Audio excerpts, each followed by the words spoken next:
Welcome into the episode of Patrick Jones Baseball. This week on the podcast, we have Dr. Adam Maloof. So Dr. Maloof is a professor at Princeton University. We've had him on the podcast before, and he's phenomenal. So like I said, he's a professor at Princeton, but he also helps out with their baseball program. He's a former college baseball player himself. He's done a ton of research in college baseball and written a lot of different articles. And we talk about 3 specific articles that he wrote in today's episode: pitchers, hitters, and then catchers, specifically framing. I love talking to Dr. Maloof because, again, he's a scientist, and so he comes about this and views this from a different lens while also incorporating the human element into evaluating players and evaluating college baseball as a whole. So I hope you enjoyed this episode with Dr. Adam Maloof. All right, we now welcome on to the podcast Dr. Adam Maloof. Dr. Maloof, thanks for coming on again. Oh, yeah. It's a pleasure. Thanks, Patrick. This is your second time on the podcast. You know, last time we talked a lot about strike zone and some of the research you've done on the strike zone. And we're going to talk a little bit about that today. But you've put out recently, it seems like you've been on fire. You've been everywhere. You've been in Australia doing research for your job at Princeton. You've been writing research articles for college baseball and pitching, hitting, and catching as well. So you've been a very busy man these last few months. But I wanted to start out, if possible, maybe we could talk about the article you did on catchers and framing pitches, because I think it's something that's interesting. What was your hypothesis before you started doing the research on catcher framing if you don't know the exact strike zone? And then, what were the surprises that you found from doing that research?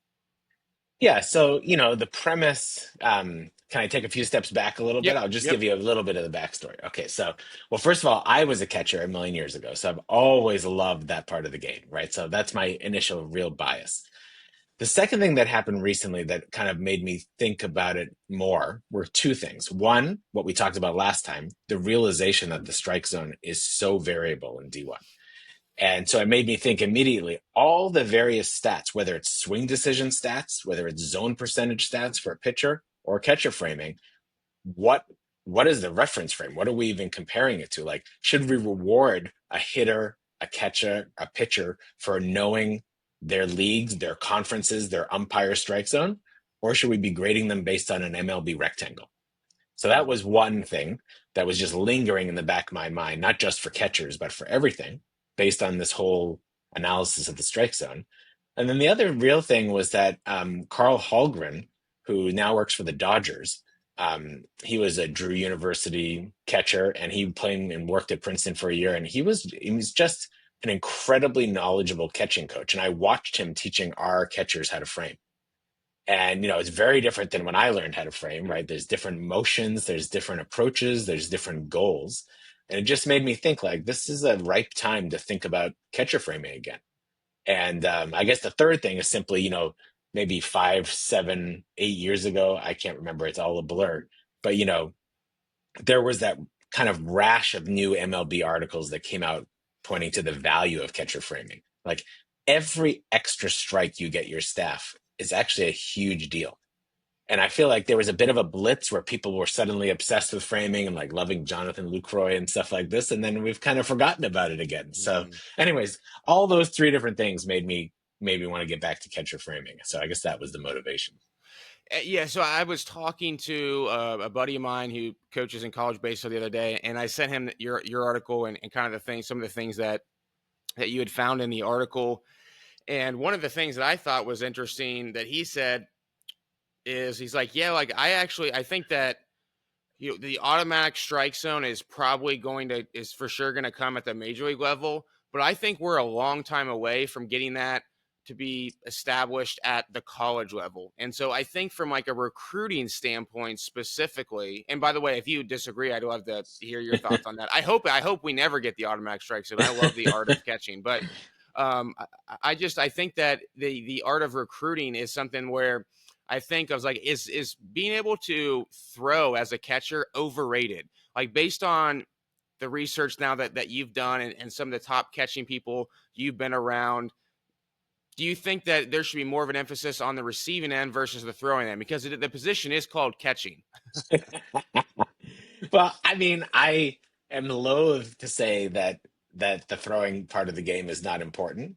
But of course, I mean, and in college, admittedly, the running game is a much bigger deal than it is in Major League Baseball, right? I mean, people run amok on the bases, partly because the catchers can't throw and the fielding's unreliable. And honestly, in the Ivy, the thing I watch the most is that pitchers can't get it to the plate fast enough. So Mm.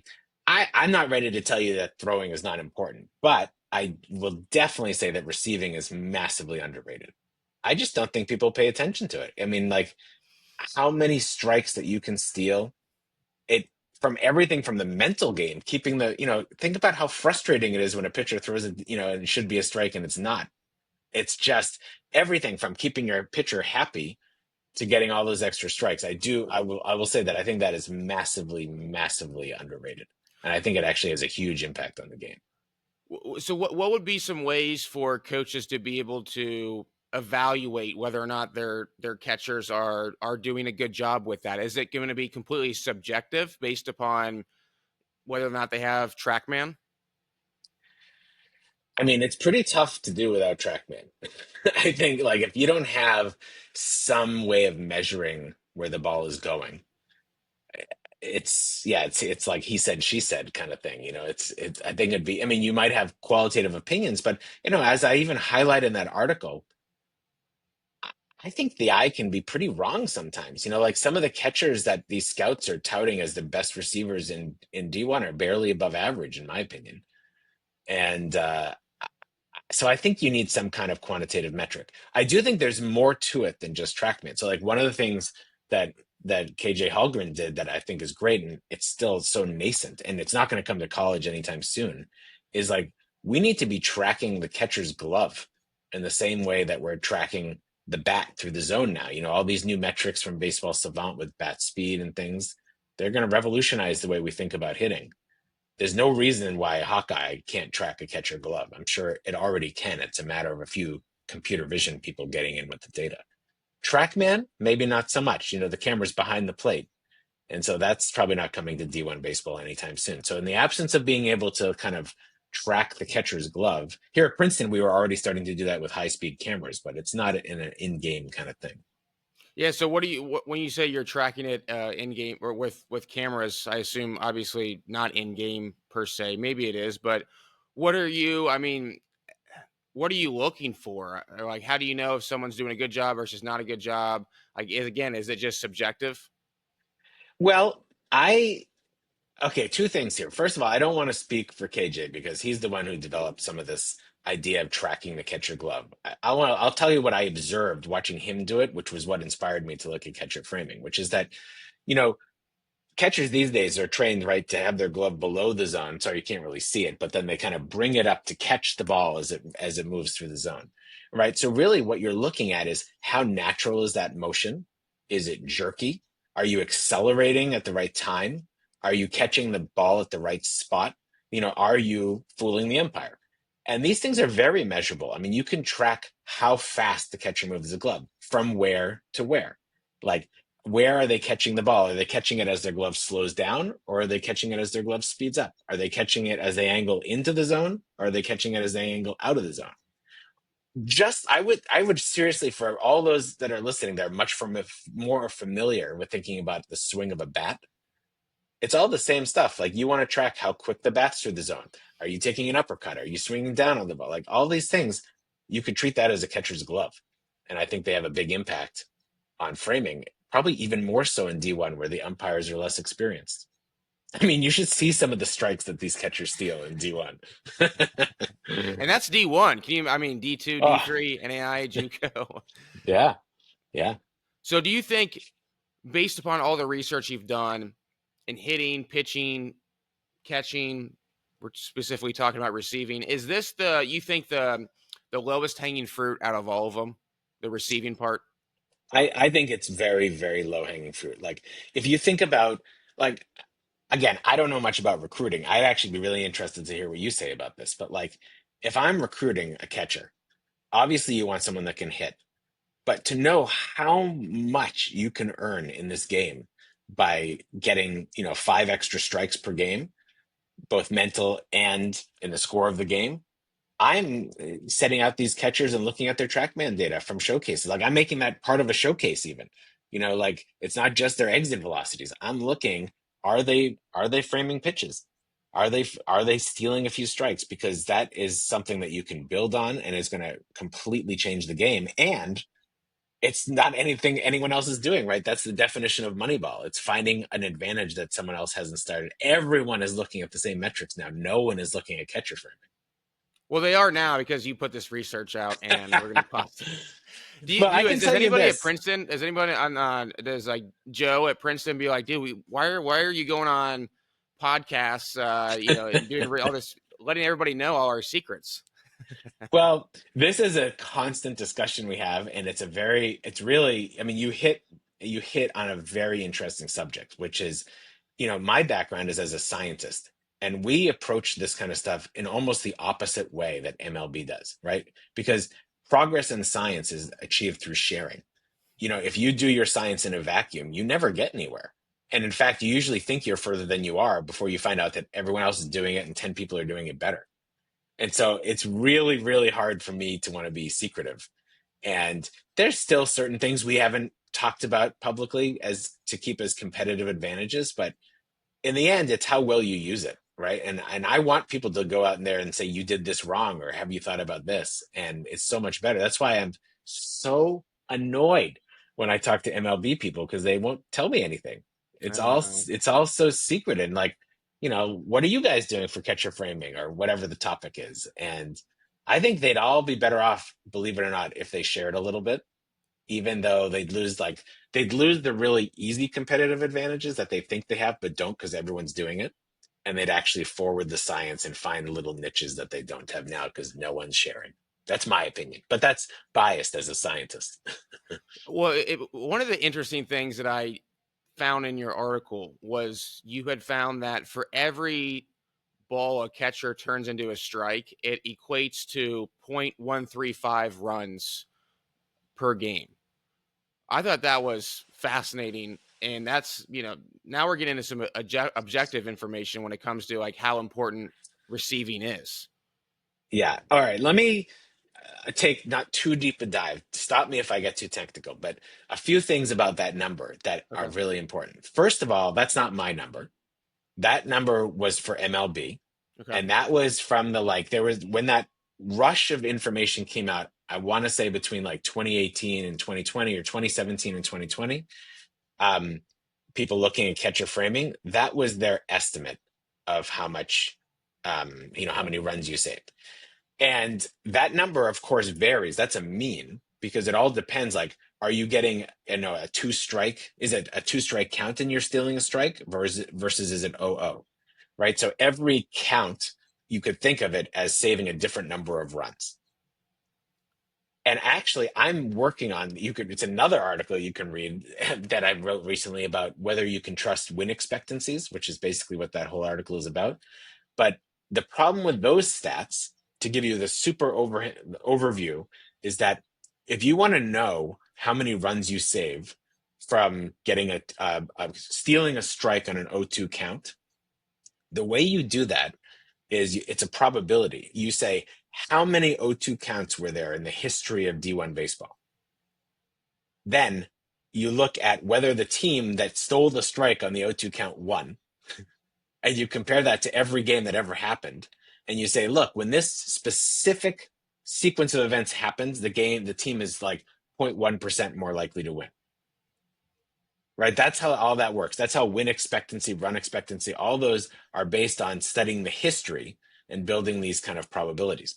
And the problem is when you like lift the curtain on those stats that people like, you've seen the win probability charts, like as the game goes, it goes like this. It just looks like a nice curve. It turns out the uncertainties on it are gigantic, right? Like if you're in the third inning, you steal a strike on an 0-2 count with 1 out and man on second.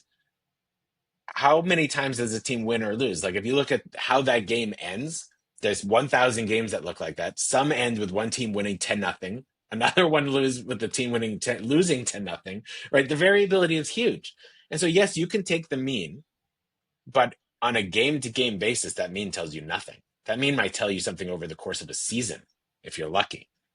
Anyway, so that, I'm sorry that got technical, but the short answer is that number, I've quoted it simply because it's so large, right? It's insane. You steal 10 strikes and you steal a run. I mean, that is insane. That's so much more valuable than throwing a guy out at second. Um, but it's not my number, and there's actually a lot of uncertainty. That's all I'll say. Okay, yeah, no, no, no. I'm glad you broke that whole thing down right there. So based upon everything that you just said, and there's a lot of uncertainties. Like how if you were going to simplify everything, like when it comes to how like being able to quantify stealing a strike and how what that could mean for a team in terms of runs, things like that. Like what would it not necessarily like give me a specific number, but like how should coaches be thinking about the value? You said right there, like if stealing 10 strikes could equate to one run. I mean, is that accurate? I think so. I think that's the right order of magnitude. Okay. I think the way you'd get into trouble if you started talking like one strike at a time.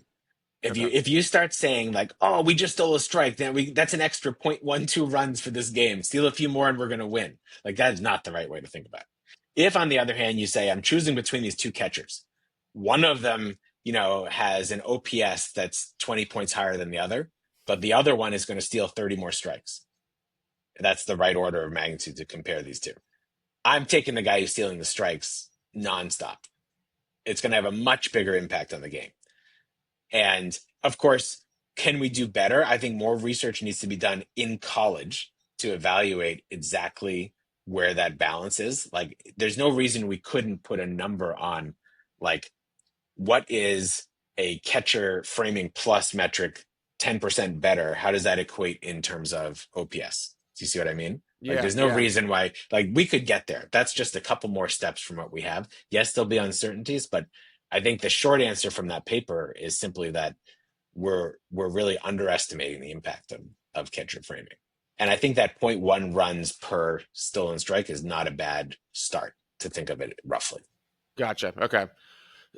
I like talking to someone like yourself, Adam, because you have experience in baseball. Like you said, you played college baseball and you're doing research in baseball, but you don't have a dog in the fight in the sense of like your job isn't on the line, right? Like you know what I mean? Like you're not going to get Yeah. fired if somebody doesn't like the research you do or anything like that when it comes to baseball. Um, and I say all that from specifically, we'll talk from a recruiting standpoint. Like if you have like a couple players and one from a throw is like really good throwing, like has like a 1.920 pop time consistently in the game, and maybe the other one has a 2.2 or 2.3 consistently in the game, but the 2.2 one is a little bit better from a framing standpoint. Based upon the research that you've done, is it no doubt you should get the guy who's a 2.2 2.3 because he's significantly better framing? Yes, so I'll answer that in two ways. My first reaction is definitely yes. I would definitely take the framer. Part of that is that from my own observations, I would argue that in D1, the most runners are stealing on the pitcher, not the catcher, right? The how slow pitchers are to the plate is astonishing. And even if you've got a catcher that's got the 2-1 or 2-0, like if their pitcher isn't quick to the plate, people are going to steal on them all day. So I would say, if I were ranking that order, I would say if you want to control the base running game, I'd work on the pitchers first, then the catchers. And then if I was choosing the catcher, the other part of this equation, right, is which can you coach? And that's the problem because no one's coaching catcher framing. And it's not that easy to coach arm strength. I mean, the pitchers are getting it, but not a lot of catchers are in arm programs. Right. And so like if your program is confident, like like our pitching coach is amazing. If you're gonna have him work with the catchers, I'd say take the framer all day because he's gonna teach them how to throw. Alternatively, if you've got, KJ Hallgren or a catching guru on your staff who can really teach framing, first of all, I'd first check that they actually can teach framing because no one's measuring it. So you don't know if they're doing well teaching it or not.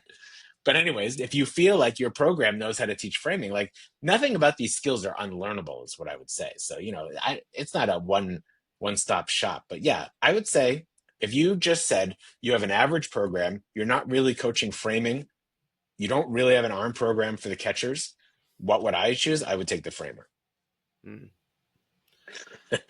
Yeah, it would be nice to have people on each staff from Joe Hamacher, for example, is your guys' pitching coach. He does a phenomenal job and is really, really good. Like you said, I mean, that's obviously a competitive advantage for you guys. I think the arm action from a catching standpoint, arm action in general, I think, especially from position players, very hard to change. That's one of the things that I see. Like once you're in high school, like you don't see a whole lot of position players being able to change their arm action. It is what it is. So I Mm. could understand that. I mean, footwork, things like that, you could, I mean, obviously, like you said, like anything else you could work on.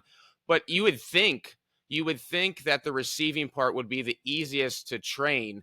But to your point, Adam, like nobody is actually doing the research or actually like understanding like whether or not they are training it or if they're doing a good job or not because nobody's tracking it. So it's easy to say, but it is still subjective.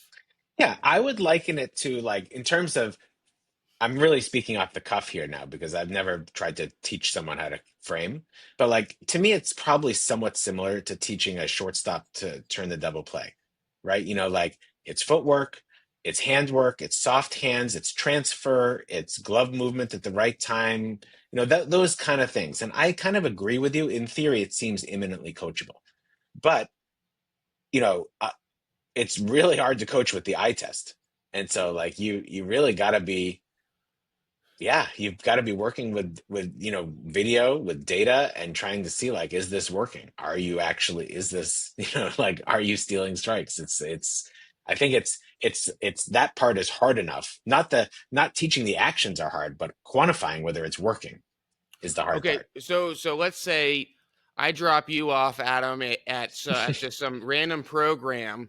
They have TrackMan, but they don't know what else to do. Like, what would be the first things that you would do in order to start implementing something like that to be able to track it?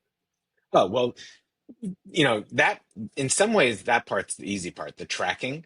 Yeah. If you have someone like me or anyone, like all it is a matter of setting up a baseline, right? You can look at all their previous games and say, what did they do?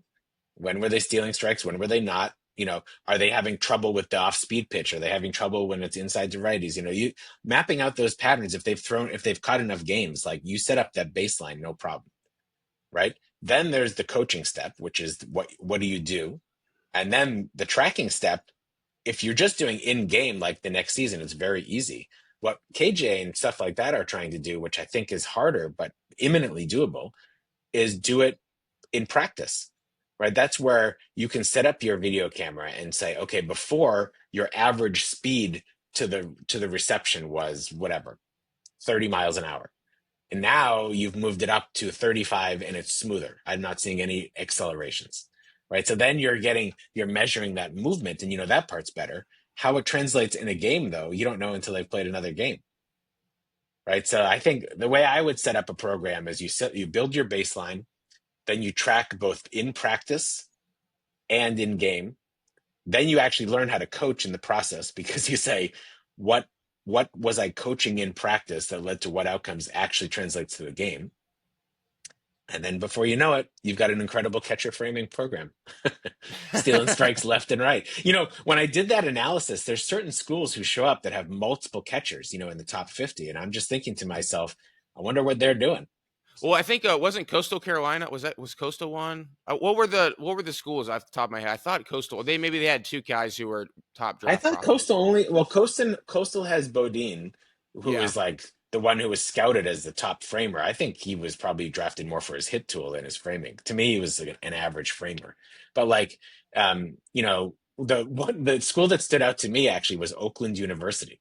They had two framers. One didn't quite qualify. He like had caught too few games, so he's not on the board anymore. But like, it was just a few hundred pitches short, but they had two. If you included them both, they were both two in the top 10. So either like they've got weird umps, or they're teaching their catchers how to frame. Maybe I And need they, they need we need to take a trip up to Oakland, University of yeah. Michigan, and see what's going on. And anyways, there are a few others. I'd have to pull up the leaderboard, but like whenever I saw two framers on the list, I thought, okay, they're doing something, or or the catchers are helping each other. All it takes is one person to know what they're doing. Yeah, that's a good point. That's a good point.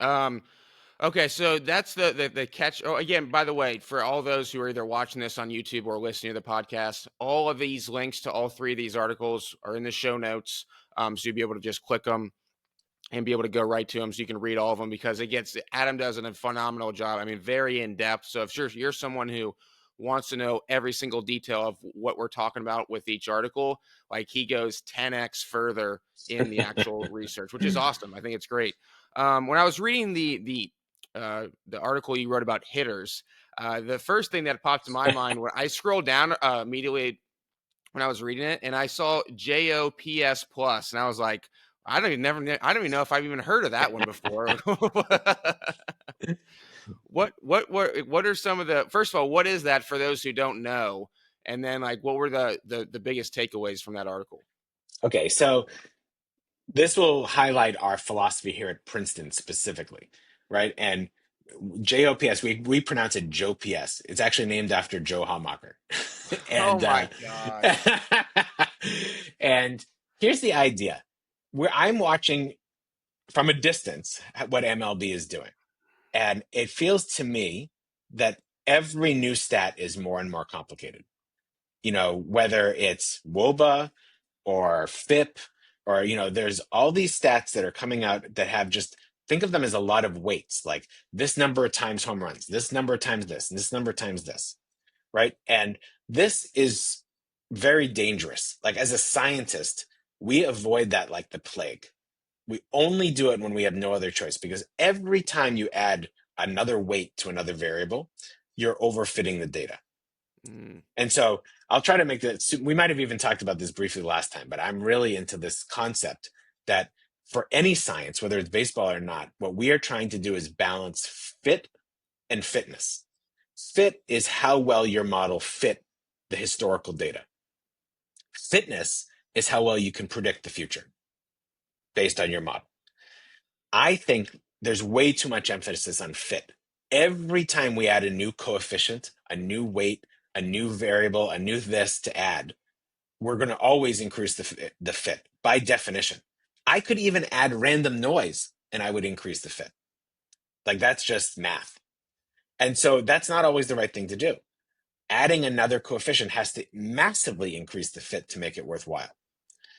And the fitness, meaning if I only had data from 2024 and I want to predict 2025 based on certain observations, turns out often the models with the best fit do actually worse in fitness. They do worse predicting? So JOPS was our attempt at finding the simplest possible variable. There's only one coefficient, one weight in the whole thing to explain runs scored from a batting perspective. In other words, if you want to take batters, you have everything they've ever done, walks, strikeouts, singles, exit velocity, all this stuff. What best predicts how many runs they score for the team, like runs generated?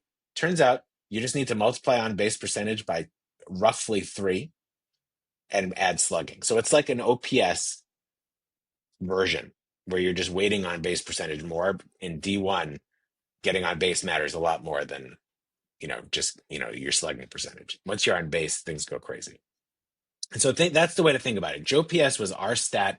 It's very similar to OPS, but it does a remarkable job predicting behavior. Like it actually does better than WOBA. Hmm. Well, and, first of all, why does Joe Hallmacher get the credit for Joe OPS? Like, why is his name in there? It should be Adam OPS. No, it was his idea. It was That's his the thing. idea for the Yeah. hitters. Yeah, so like he came from it from a totally different perspective. Here he is, he's got his pitchers and he wants to know like which hitters do we need to worry about? What simple stat best tells him about the hitters that they need to pay most attention to? Again, I don't want to put words in his mouth, but one of the things Joe really focuses on is that, our pitching staff is not good enough to hope that they're going to strike everyone out. We need to get in and out of innings. We need to keep pitch counts down. We need to keep our starters in the game for more than 4 innings. And so you can't pitch to every corner throwing your highest fast velocity fastball every time because you're going to be out of the game. You're going to throw too many pitches. As part of that strategy, he needed a simple metric to evaluate hitters. And so he kind of did the same exercise I did. I just, did it with fancier math. But he had already figured out that OBP was more important than slugging. That in an OPS framework, OPS didn't do that well in D1 at predicting runs scored, but that if he increased the weight on base percentage, basically he figured out pitchers need to keep guys off base. And that was it. And so, yeah, it was all his idea. And then I just made it fancier. So it's called Okay. JOPS. I love it. No, I love it. What I do like about you, Adam, is you don't take any of the credit. You're like you are every time we've talked, had you on the podcast, you're giving credit away to everybody else. I love that about you. Um, that's interesting. I was talking to. It sounds like, I mean, like what he was saying. It's about keeping runners off base, which makes sense. I was talking to a coach the other day, and he was saying that they're actually okay with walking with their pitchers walking guys, because defense is not very good in D1 college baseball, and so they don't want to have pitchers who are constantly having the hitters put the ball in play because their defense is really good. They'd rather recruit to guys who will strike out a lot, but also they walk a lot too, and they're fine with that because of how poor the defense is across college baseball. I couldn't disagree more. I think that's insane. I mean, yeah, I think once you get on base, defense still matters. Like that's the thing is in MLB, I would completely reverse what they said. I would say in MLB, you can afford to walk people Yeah. because double plays are a virtual guarantee if you have a ground ball. Whereas in D1, it's a crapshoot, maybe a 30% chance you're going to turn the double play. I mean, maybe the SEC is different, but in Ivy League, you get a guy on first, he's going to steal second or get to second on an error, almost guaranteed. I can highlight this. I'll try to make this not technical, but here's an example of how extreme that effect is. Remember we were talking about this whole like win expectancy thing where you're like using all the probabilities. So when they do that in MLB, all the calculations, they take what's called the base out state, how many outs there are and who's on base. And when they do these calculations, they take it from the beginning of a plate appearance, meaning you're up to bat, there's man on second, there's nobody out. Whatever you do to change the game is based on that original state. I found out trying to do this for D1, you couldn't do that because when the batter got up, if there was a man on base, they were never at the same place as they were when they started. By the time the plate appearance ended, they had advanced or gotten out, right? Like it's just mayhem on the bases. And so I couldn't disagree more. I think walks are probably the bane of college baseball. There's a walk in college baseball is almost 3 times more valuable than it is in MLB. That's what That's JPS crazy. tells you. Yeah. And Three that's just times. 3 times. And Wow. that's just simple math. Like that is showing you how well does this statistic predict runs scored? And it's telling you that in college baseball, walks are 3 times more valuable than they are in MLB. Now, does that take into account what type of stadium that they play in, whether it's the ball just dies in the air, doesn't go anywhere, or if the pitcher is more of a fly ball pitcher versus more of a two-seam ground ball pitcher? Yes. So the way we take into account that is when we call it XJOPS, right? And so XJOPS, that just stands for an expected stat. What we do there, I thought that was going to be somebody's name. no. But what we do there, and you got to stop me if I start to get too technical, but No, again, this please do. becomes a game of probability. So here's what happens. We take every single hit that has ever happened since we had TrackMan, 2022, hundreds of thousands of hits across D1. And we say for this, you have 3 measurements: exit velocity, launch angle, and spray direction.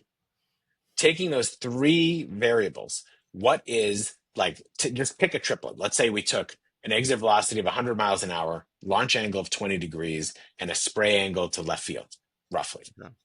Then we say, okay, how many of those were there were? Let's say there were 500. How many were outs, singles, doubles, triples, and homers? Right? So we have a distribution of outcomes for that triplet. We also have an average JOPS. We can calculate what a hitter's average JOPS is for that exit velocity, launch angle, and direction. Does that make sense? Yeah. We call that an expected stat. That's where MLB stops. They just take the averages. What we actually do when we calculate XJOPS, so when you look at those leaderboards, did you notice they were like error bars? Yeah. Right. So the way we calculate that error bar is that I actually will simulate the season for a player 500 times. So a player gets up, his first plate appearance, hits a ball with that triplet, exit velocity 20 miles an hour, launch angle, blah, blah, blah. And I say, okay, if I look at the 500 plate appearances that ended with that data, there are 100 singles, 200 outs, 100 doubles, something like that. And so what I do is I actually roll the dice 500 times and I randomly draw from those probabilities. So if there was a 50% chance of a double, I might still roll 5 singles in a row. But if I roll 500 dice, half of them are going to be doubles. But I do that for every one of their plate appearances. So like I have a trajectory of JOPS for every possible season they could have had just based on how they actually hit the ball, not based on what stadium they're in or Mm. who's playing and so on and so forth. And so that's the way we try to see through some of those defense and stadium effects. Obviously, it doesn't see through every like if they're a really fast base runner, they're going to beat out more hits and so on and so forth. But that gets much closer to what you're saying. Like Joe PS, here's the way to say it. Joe PS is how they actually did. Ex Joe PS is how they should have done. Interesting. Okay, I gotcha. That's interesting. Yeah, this is going to be one of those episodes. I'm going to go back and re-listen to it again, and I'll probably come up with some more ideas and questions. Yeah. This is great though, man. I just again I love because there's not a lot of people in this space who are putting out research like this in college baseball specifically. I'm sure you see stuff in Major League Baseball, of course, but not in college. So that's why I love that you're doing it. And then you also, and this is maybe like the bread and butter. You did a research article on pitching as well. Did Joe help out with that at all, or is that just you? Oh yeah, no. Well, the pitcher leaderboard one, that was just, I mean, I just threw that together, but it's Yeah. based on all the ideas from, working with Joe. And so like um there's an equivalent single stat that we came up with that we call total bases per innings pitched. It's also insanely simple. So it's like whip, but instead of just adding up walks and hits, it's adding up the total bases that you give up per inning. And that's the most powerful statistic for predicting pitchers' success. So, and we also can do XTBIP, right? XTBIP is the expected total bases per innings pitch using that probabilistic model. And by the way, that probabilistic model I described to you that can do these X stats, that's the Hit or Not app that I told you about. I think you may have tried that, but like that's the thing that works essentially like hit tracks. Like you can be in the batting cage and type in the observed exit velocity launch angle. It'll tell you how well that does in every MLB stadium and D1. Yeah, actually, I don't think I told you this off the air, but I'm not actually working with really any hitters anymore. So when you Oh, sent that to me, I have not been in the cage working with the hitters since then, even though I'm ah, recording this in a cage. Yeah, but I will I'm gonna get that to a couple of buddies of mine because I'm just doing recruiting full time now. So I will get I that couple see. of buddies of mine who will do it. Um, Well, but anyways, there was a okay. in the article I highlighted something I wanted to read. You said my sense from talking to a variety of sources is that sometimes a pitching prospect's velocity, body shape, and athleticism drive their placement on draft boards as much as their performance. And I 100% agree with you when it comes, especially like the body shape, the athleticism, like how they look. Uh, that's the biggest thing that I see in recruiting in general is the eye test from like, oh, like that player looks a certain way. Like I'm more attracted to them, almost like dating versus someone who maybe doesn't look the part, but Yeah. maybe has some of these tools that you're talking about, like where the receiving or maybe it pitchers, it's deceptive. It's kind of like a Brent Suter or somebody like that, who was another Ivy League guy. And so I think I like how you put that in there. You made sure to put that in there because that is something to keep in mind of like we really do have to come from an objective standpoint when it comes to evaluating players and not let our biases of how someone looks take a role into that because it's very easy to let that happen. I think it's probably normal for humans to let that happen too. But anyway, I not to ramble, but I was glad you put that in there. Well, it's interesting because I think that's a really nuanced subject because I didn't put that in to necessarily disparage, Yeah. teams for doing that because the reality is some of their biases are actually good biases. They may find that without even having numbers to put behind it, that a certain body shape is less likely to get injured or more likely to build out into someone who can throw 3 pitches for strikes. I mean, I have no idea, right? Like some of those biases are founded in reality, some aren't. And so, like, certainly if I had access to 100 years of scouting reports in the MLB, I'm assuming teams are doing this. I would be trying to sort out which biases are valuable and which ones aren't, right? You could look through and say every time a scout said, you know, thick, thick ass, or whatever it is. That was the Yeah. example from Blindside for football. But Yeah.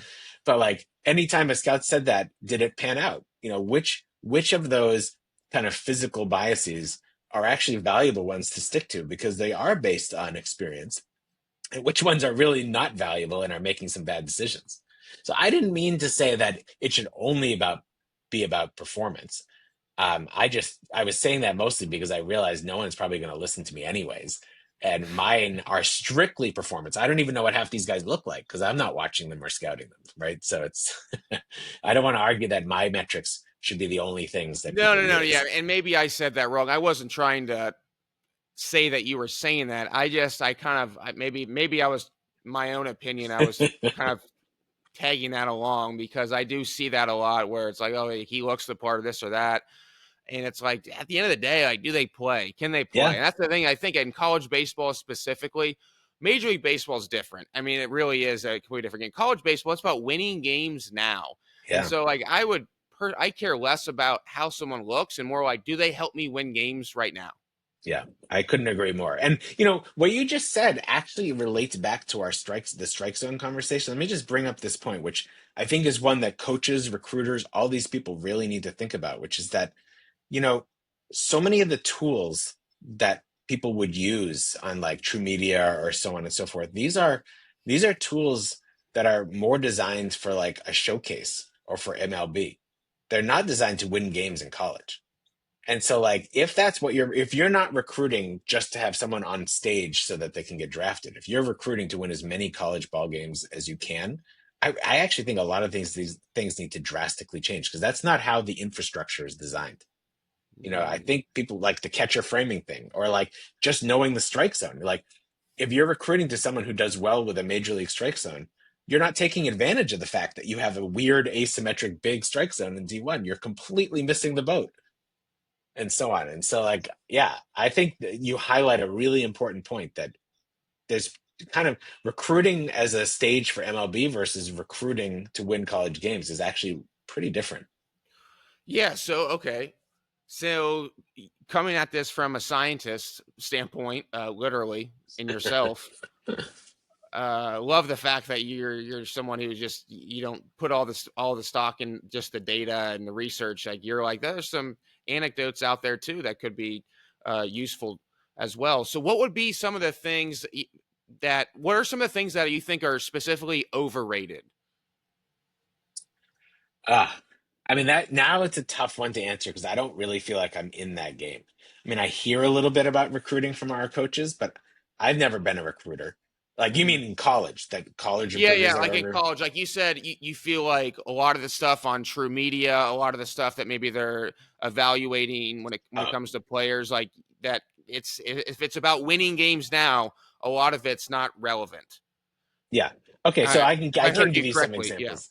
Yeah, no, I'll give you some examples of that. Like I think velocity on both sides of the baseball is a perfect example.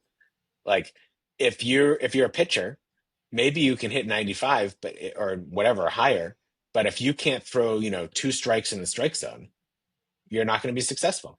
And Hmm. yes, maybe you're a hitter and you've got huge, natural power when you make contact, but like if you're not making contact, again, D1 is about getting on base.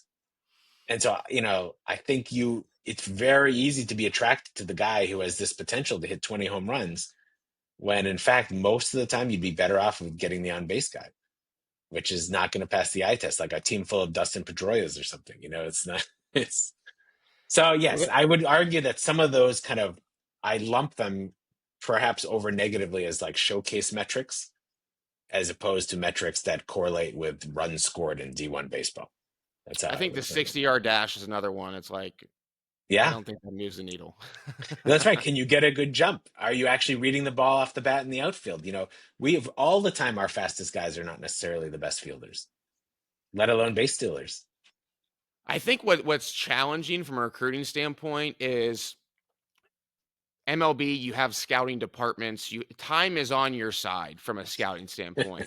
Whereas in college, time's not on your side when it comes to recruiting and scouting players because you only have it's just you and a couple other coaches on a staff, and you have to see, you don't all these different players across the country or wherever you're at in general. And it's tough because in order to see some of the things we're talking about when it comes to getting on base and swing decisions, like you need to see somebody a long time to be able to know that. Maybe at times you don't, but when you don't have that much time, you do have to make decisions, yes or no decisions, very quickly. And I think one of the coaches told me this not a few years ago when I first started doing recruiting. He's like, we're trying to eliminate players more than we are trying to like get players that we think are going to be a fit here. We're just trying to eliminate players.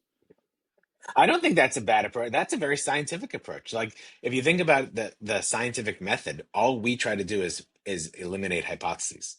It's actually fairly effective because you can never be totally confident you found the right guy. It's a lot easier to be confident that you found some wrong guys that you can, that you can delete from the list. So I don't think that's necessarily bad, but I totally agree with you that you don't have time on your side. I see our coaches trying to recruit. I mean, many of these guys they see once. Yeah, that's it. Now, And Ivy League's definitely different because you're going after a certain individual that is so specific and is just top of the food chain when it comes to multiple things, academics, athletics, things like that. So that is really like they're very very specific, and you have to honestly recruit probably across the nation for that. But I would say by and large, the average program out there might be a little bit different.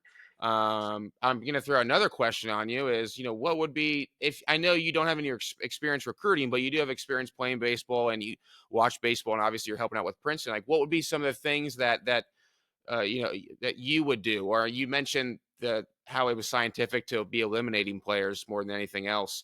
Like, are there any things that pop into your mind that, from a science point of view, you would do from a recruiting standpoint?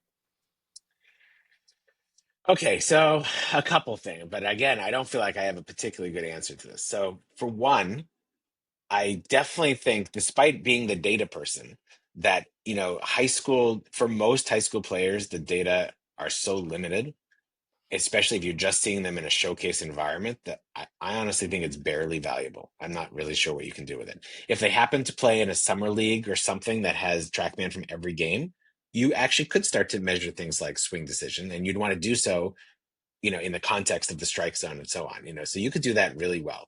But just say the average high school kid, you don't have enough data for that to be useful. So honestly, I'm falling back on some of the qualitative things, like how do they interact with their teammates? Are they leaders? Are they winning games? And not just hitting hard, line drive outs or whatever. Like it's these intangibles to see. I'd want to see them in games, not showcases, and see yeah I think that's the intangible.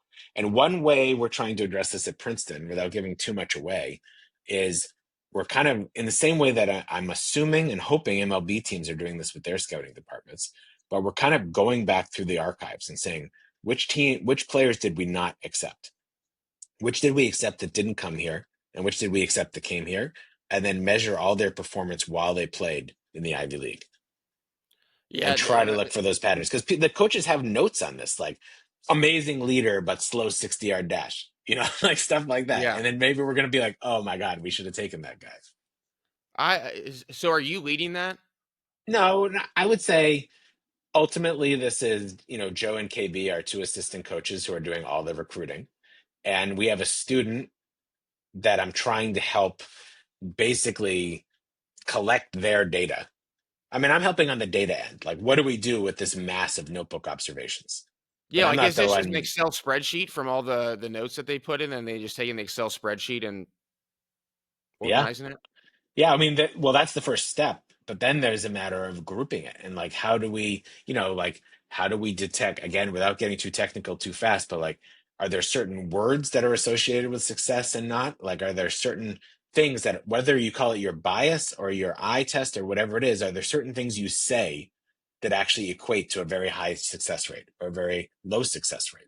Like noticing that a guy isn't friends with his teammates. Does it turn out that that's a huge indicator of whether they're going to succeed in college? And then we tell the coaches, keep that, make that like a box you have to check. Always say, do they work well with their teammates or not? Do you see what I mean? Yeah. So Yeah. I consider it a co-evolution. And we start with this giant mess of non-systematic but really insightful notes, try to figure out what's most important in it, feed that back to the coaches and say, here's how you can make your notes more systematic so that you always have the information we need on every guy you see. And then it goes back and forth like that. Are you using maybe are you guys using AI for that? Well, yes, I would say we're not far enough along to really tell you if that part's working yet. But yeah, in the form of detecting word associations and Yeah. things like that. So like an early example of this, we published a paper on this. So this is not letting any cat out of the bag, but we actually used large language models to convert high school play-by-play. Where high school had no data, but they still have play-by-play, and we converted that using LLMs into spray charts. So like we can take any high school player and actually make a spray chart for you from their whole season or their whole career in high school, even though we never once had a TrackMan measurements or anything like that, just from words in like newspaper articles. That's pretty cool. Yeah. And so that's that kind of approach that's only getting easier as the LLMs get more powerful. Any predictions you have going forward? Like anything that maybe, or maybe just stuff that you're curious about, that maybe you'll be doing some research on in the future, or maybe you're not doing research on, but you have a prediction on something when it comes to college baseball in general, or what people evaluate, or anything. Oh man. You know, well, it's really hard for me to feel like I can predict anything outside of Princeton because I can tell you that, I'm writing those articles out of enjoyment. It's mostly an echo chamber. Like, you're like the only one who, says anything. Like, I read your article. Let's talk about it. So I have no idea if they're having any impact. And I don't know really what other people are doing because, like you said, there's almost nothing written about college baseball.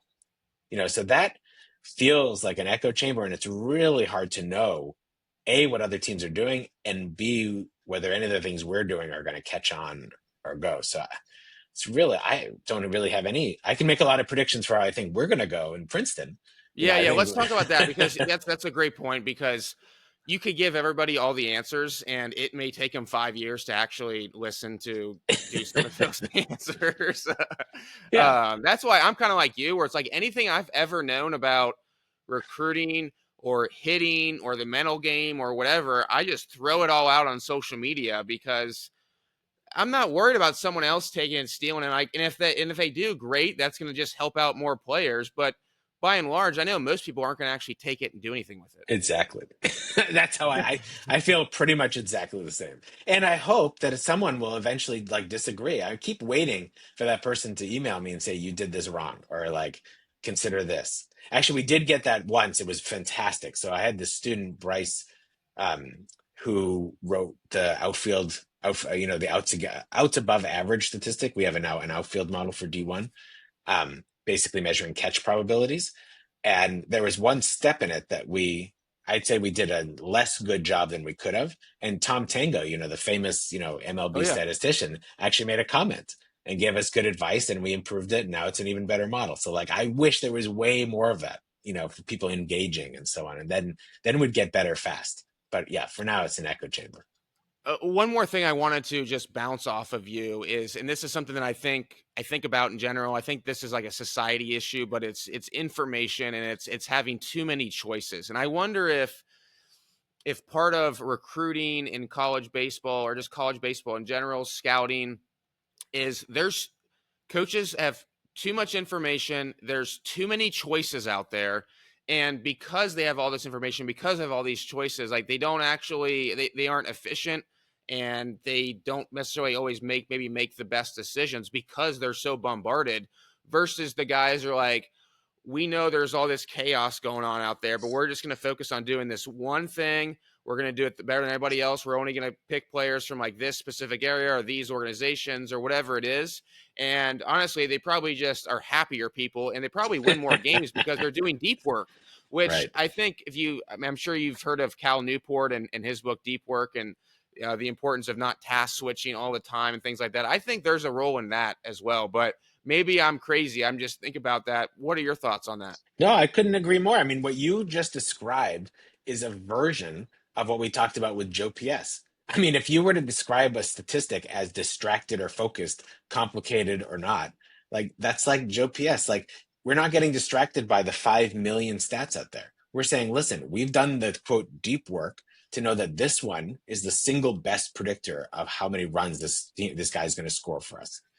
That just makes our life so much easier. We look at people's Joe PSs. And of course, there's more to it. We don't want to just look at that. Like they might be a total jerk or whatever. But like these simple stats are meant to simplify life.